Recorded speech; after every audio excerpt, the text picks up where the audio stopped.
राधे राधे आप सभी को। कार्तिक मास महात्म्य कथा अध्याय 5।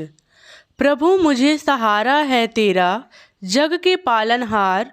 कार्तिक मास महात्म्य की कथा करो विस्तार।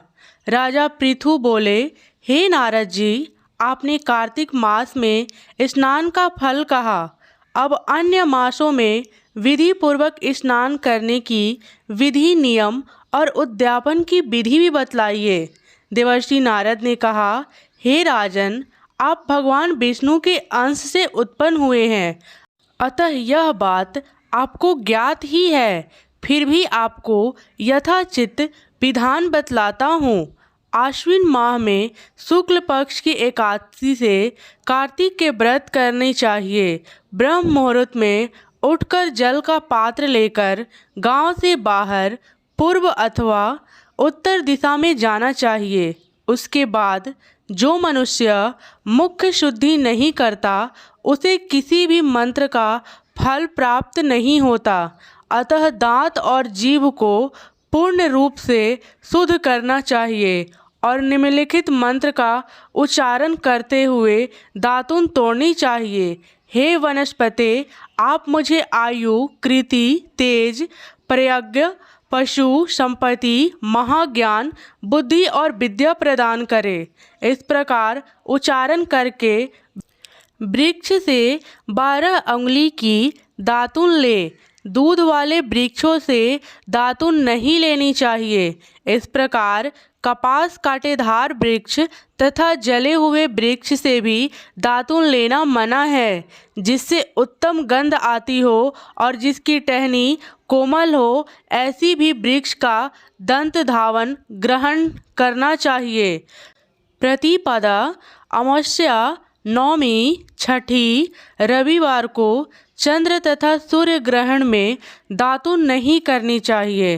तत्पश्चात भली भांति स्नान करके फूल माला, चंदन और पान आदि पूजा की सामग्री लेकर प्रसन्न चित्त एवं भक्ति पूर्वक शिवालय में जाकर सभी देवी देवताओं की अर्घ, आचमनीय आदि वस्तुओं से पृथक पृथक पूजा करके प्रार्थना एवं प्रणाम करना चाहिए। फिर भक्तों के स्वर में स्वर मिलाकर श्री हरि का कीर्तन करना चाहिए।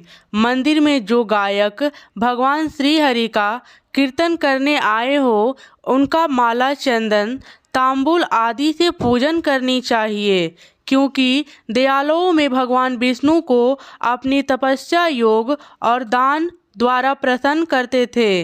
परंतु कलयुग में भगवत गुणगान को ही भगवान श्री हरि को प्रसन्न करने का एकमात्र साधन माना गया है। नारद जी राजा पृथक से बोले, हे राजन, एक बार मैंने भगवान विष्णु से पूछा कि हे प्रभु, आप सबसे अधिक कहाँ निवास करते हैं?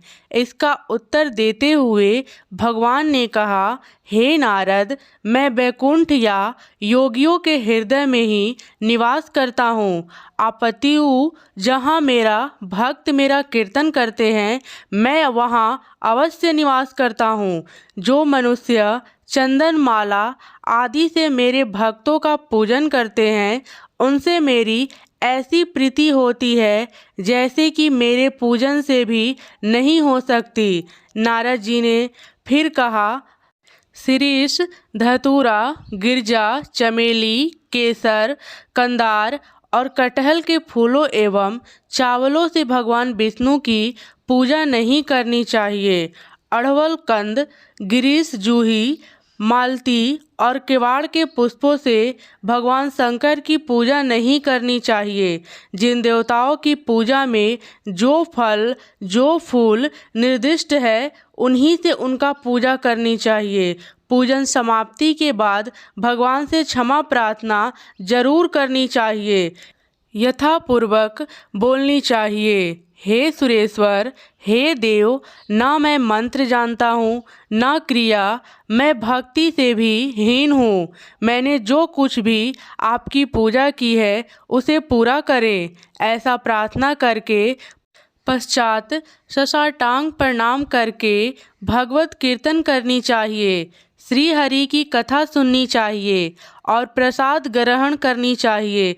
जो मनुष्य उपरोक्त विधि के अनुसार कार्तिक व्रत का अनुष्ठान करते हैं वह जगत में सभी सुखों को भोगते हुए अंत में मुक्त की प्राप्ति करते हैं। धन्यवाद। राधे राधे।